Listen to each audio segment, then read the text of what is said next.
चैत्र शुक्ल प्रतिपदा को हमारा नववर्ष प्रारंभ होता है। और भारतीय नववर्ष की खूबी ये है कि जब हमारा सांस्कृतिक उदय होता है, पूरा जो प्रकृति है, पूरी प्रकृति के अंदर नव चेतना आती है। आप देखिए वृक्षों में नए पत्ते आते हैं, नए फूल होते हैं, पुष्पों में पराग उत्पन्न होता है। कि आज हमारी जो नौजवान पीढ़ी है, हमारा पढ़ा लिखा समाज है, वो अंग्रेजी नववर्ष को ही जानता है। वो भूल चुका है कि हम कौन हैं। हमारा प्रयास लोगों को ये चिताना है और ये सबसे प्रश्न करना है कि आप अपने आप से प्रश्न करो कि हम कौन हैं। धर्म क्या कहता है? सर्वे भवन्तु सुखिनः सर्वे सन्तु निरामया सर्वे भद्राणि पश्यन्तु माँ कश्चित् दुःखाग् भवेत्। कि सारी दुनिया वसुधैव कुटुम्बकम का हमारा शुरू से हमारा नारा रहा है। हमारे वेद यही कहते हैं वसुधैव कुटुम्बकम। पूरी वसुधा, पूरी धरती, पूरे प्राणी मात्र हमारा कुटुम्ब है। हमारे यहाँ देखिए पत्थर की भी पूजा की जाती है, वृक्षों की पूजा की जाती है, वनस्पतियों की पूजा की जाती है, सागरों की पूजा की जाती है, नदी की पूजा की जाती है। तो हमारी जो संस्कृति है ये प्रकृति से जुड़ी हुई है। सत श्री अकाल जी, लुधियाना लाइव देख रहे तुसी और मैं हरविंदर सिंह ढिल्लों। तस्वीरां तुसी देखियां कि किस तरह भगवे झंडे ਜਿਹੜੇ लहराए जा रहे ने। हिंदू संगठनों वालों अज एक ਜਿਹੜੀ है बाला जी की शोभा यात्रा कढ़ी गई है। बाला जी की मूर्ति स्थापित की गई सीगी।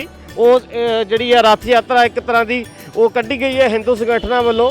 और ਜਿਹੜਾ उद्देश्य सीगा इस यात्रा का ਜਿਹੜਾ मुख्य उद्देश्य सीगा वो ये सीगा कि अज की ਜਿਹੜੀ साडी पीढ़ी है उसनूं ये दसना कि अज ਜਿਹੜਾ पहला नवरात्रा हैगा हिंदू संस्कृति के अनुसार अज ਜਿਹੜਾ पहला ਜਿਹੜਾ साल का पहला दिन शुरू होया। सो आओ गलबात करते हैं। तस्वीरां तुसीं देख ही लईआं और इत्थों के ਜਿਹੜੇ लोग ने उन्होंने भी गलबात करते हैं। त्रिपाठी जी, आज जो ये शोभा यात्रा निकाली जा रही है जी, क्या ये सारा प्रोग्राम? ये राष्ट्रीय हिंदू मंच की ओर से नव वर्ष के उपलक्ष्य में भारतीय नव वर्ष चैत्र शुक्ल प्रतिपदा को प्रारंभ होता है। राष्ट्रीय हिंदू मंच ने प्रयास किया कि आज हमारी जो नौजवान पीढ़ी है, हमारा पढ़ा लिखा समाज है, वो अंग्रेजी नव वर्ष को ही जानता है। वो भूल चुका है कि हम कौन हैं। हमारा प्रयास लोगों को ये चिताना है और ये सबसे प्रश्न करना है कि आप अपने आप से प्रश्न करो कि हम कौन हैं।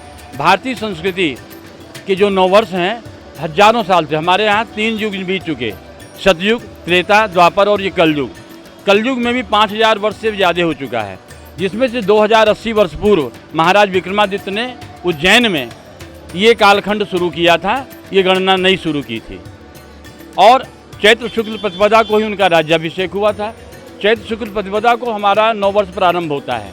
और भारतीय नववर्ष की खूबी ये है कि जब हमारा सांस्कृतिक उदय होता है, पूरा जो प्रकृति है, पूरी प्रकृति के अंदर नव चेतना आती है। आप देखिए वृक्षों में नए पत्ते आते हैं, नए फूल होते हैं, पुष्पों में पराग उत्पन्न होता है। ठीक उसी प्रकार हमारा नववर्ष लोगों के अंदर एक ऊर्जा प्रदान करता है। और हमारा नववर्ष आराधना के साथ शुरू होता है। देखिए नवरात्र में 9 दिन लोग आराधना करते हैं, अपने अंदर ऊर्जा प्राप्त करते हैं।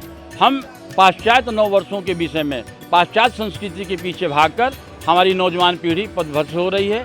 आप देखिए उस नववर्ष में लोग क्लबों में जाते हैं, शराब पीते हैं, और इस नववर्ष में घरों में ज्योत जलती है, हवन होता है, पूजा पाठ होता है।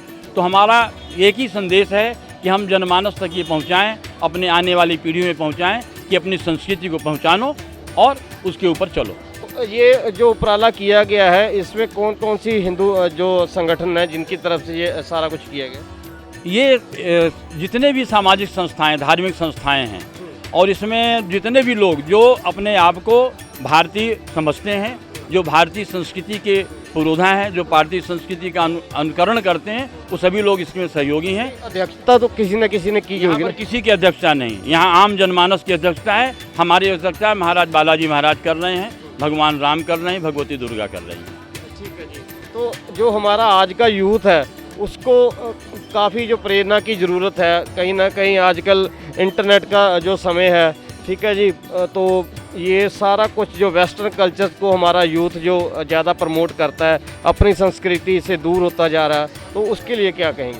देखिए, हम लोगों ने इसी कार्यक्रम के अंतर्गत बहुत सारे स्कूलों में हम लोगों के सेमिनार हुए, स्कूलों में जाकर बच्चों से मिले, वहाँ पर स्पीचें भी हुई और उन लोगों को समझाया कि देखिए हमारे यहाँ जितनी भी चीज़ें हैं, चाहे वो दिन हैं, मास हैं, सबकी गणना के आधार पर है। अगर आप किसी पाश्चात्य व्यक्ति से पूछिए कि जनवरी, फरवरी, मार्च, अप्रैल का जो नाम रखा गया उसका वजह क्या है, तो उनके पास इसकी कोई मैथमेटिकल थीसिस नहीं है। लेकिन हमारा जो नववर्ष है, हमारी जो संस्कृति, जैसे हमारे यहाँ चैत्र का महीना, चैत्र, वैशाख, ज्येष्ठ, आषाढ़, है ना, ये जो 12 महीने हैं, तो जैसे हमारा चैत्र का महीना है तो इसकी पूर्णिमा को चित्रा नक्षत्र आता है, इसलिए इसकी गणना के अनुसार इसका नाम चैत्र रखा गया। उसके बाद बैसाख आता है, बैसाख की पूर्णिमा को विशाखा नक्षत्र आता है। इसी प्रकार जो दिन है हमारे, इतवार, सोमवार, मंगलवार, ये हमारी होरा के ऊपर है, सारी कैलकुलेशन है। और जब आज, जैसे मान लीजिए आज बुधवार है, तो कल सुबह जब सूर्योदय होगा उस समय बृहस्पति की होरा शुरू हो चुकी होगी, उसके बाद शुक्र की। तो इसी प्रकार हमारे यहाँ जितनी भी चीज़ें हैं सारी मैथमेटिकल हैं, न्यूमेरिकल हैं, अंदाज से कोई काम नहीं है। तो जो धर्म और राजनीति, ये दोनों साथ में है या धर्म जो अलग है और राजनीति अलग रह सकती है? देखिए कोई भी राजनीति है अगर वो धर्म सम्मत होगी, धर्म क्या कहता है, सर्वे भवन्तु सुखिनः सर्वे सन्तु निरामया सर्वे भद्राणि पश्यन्तु माँ कश्चित् दुर्भाग् भवेत्, कि सारी दुनिया वसुधैव कुटुम्बकम का हमारा शुरू से हमारा नारा रहा है। हमारे वेद यही कहते हैं, वसुधैव कुटुम्बकम, पूरी वसुधा, पूरी धरती, पूरे प्राणी मात्र हमारा कुटुम्ब है। हमारे यहाँ देखिए पत्थर की भी पूजा की जाती है, वृक्षों की पूजा की जाती है, वनस्पतियों की पूजा की जाती है, सागरों की पूजा की जाती है, नदी की पूजा की जाती है। तो हमारी जो संस्कृति है ये प्रकृति से जुड़ी हुई है। हिंदू संस्कृति चमत्कार को मानती है? हमारे यहाँ चमत्कार नहीं है, हमारे यहाँ ईश्वर की कृपा है। हाँ, ये जो जादूगरी है इसे हम नहीं मानते। हमारे यहाँ आराधना के द्वारा ऊर्जा प्राप्त करना, और उस ऊर्जा से अगर परमात्मा कोई चीज़ करता है तो वो हो सकता है, मनुष्य नहीं कर सकता। ਤਾਂ ਇਹ ਸਾਂਝੀ ਤਸਵੀਰਾਂ ਇਸ ਰੱਥ ਯਾਤਰਾ ਦੀਆਂ ਚਮਤਕਾਰ ਦੀ ਗੱਲ ਪੁੱਛੀ ਸੀਗੀ ਮੈਂ।